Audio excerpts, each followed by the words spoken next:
This is Marvel vs. Capcom Infinite, a game that was more or less dead on arrival.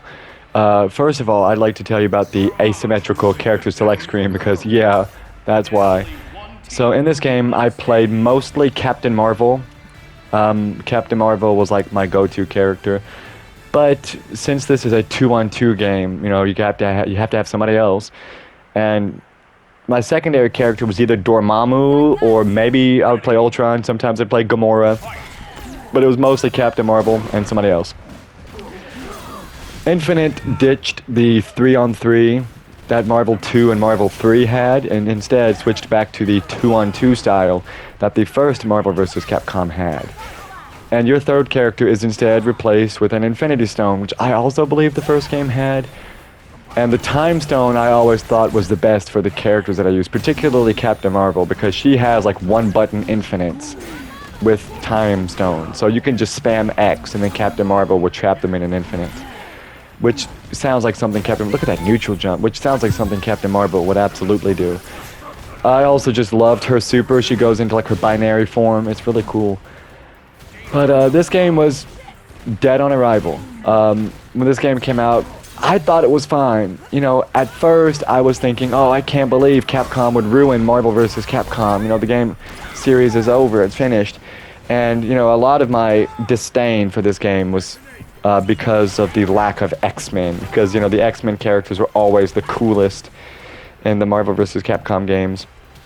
But as I began playing this game, I began thinking, you know, this game's actually kind of cool. Like, I liked the ability to just switch to your teammate whenever you wanted to. It's called an active switch. You could switch in the middle of combos, you could extend combos. See, look, that's the Time Stone working out. Look at that.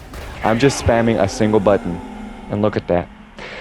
But I loved the active switch system. You could extend combos with it sometimes. If you put yourself in an unsafe situation, you could switch to your teammate. It was really cool. Like, you had a lot of freedom with what you could do. And you could even combine supers in that way too, which obviously you could do in the older Marvel vs. Capcom games as well. But Captain Marvel, I think, was one of the better characters in this game. But she just had a solid foundation. She had like a full screen projectile. It was cool. Of course, this game does not have the X-Men characters. It has basically the characters from the MCU. Spider-Man did manage to make it into the game though. Because if I remember correctly, this game came out around the same time as like Far From Home, like 2017, 18-ish. So Spider-Man did manage to make it into the game, and Venom was one of the DLC characters as well. But a lot of people were calling this the Marvel Cinematic Universe versus Capcom, or the MCU versus Capcom, because that's truthfully what it was. But I didn't hate the roster. I thought obviously some of the characters just aren't interesting. Like Winter Soldier. Cool, I guess. But Morrigan was in this game, and you know, she gave me a lot of hell in Marvel 3, which is understandable because she's a top tier character. She doesn't fill the screen with projectiles in this game, to my knowledge. This game also was played at EVO, but nobody really cared about it. Like, everybody was interested in Tekken or Street Fighter. So Marvel Infinite did receive the short end of the stick, but I also think another reason was just because this game just didn't have a lot of personality. Marvel 2, Marvel 3, those games have a lot of personality. Street Fighter 4 did. And you go from those games to Infinite, and Infinite just seems so lifeless. It seems soulless. This game just isn't that interesting from like a presentation perspective. And I think that was one of the biggest reasons why this game failed, was just because it wasn't interesting.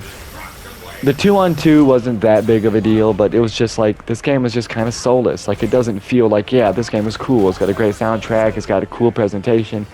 It just lacked all those things. And it really just seemed as if Capcom didn't necessarily care about Marvel vs. Capcom anymore. Truthfully, Capcom's reputation was quite low at this time, especially after coming off of the release of Street Fighter V, which also didn't receive good reception at that time either. But Street Fighter was improved. As the years went on, Street Fighter became a better game. I think it took about 2 to 3 years before it became a good game. But Street Fighter has like an insurance policy, right? People are always going to be playing Street Fighter, no matter how good or how bad it may be. But for Marvel Infinite, nobody really played this game after like 2 months.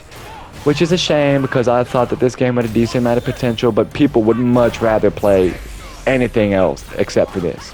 Especially after Marvel 3.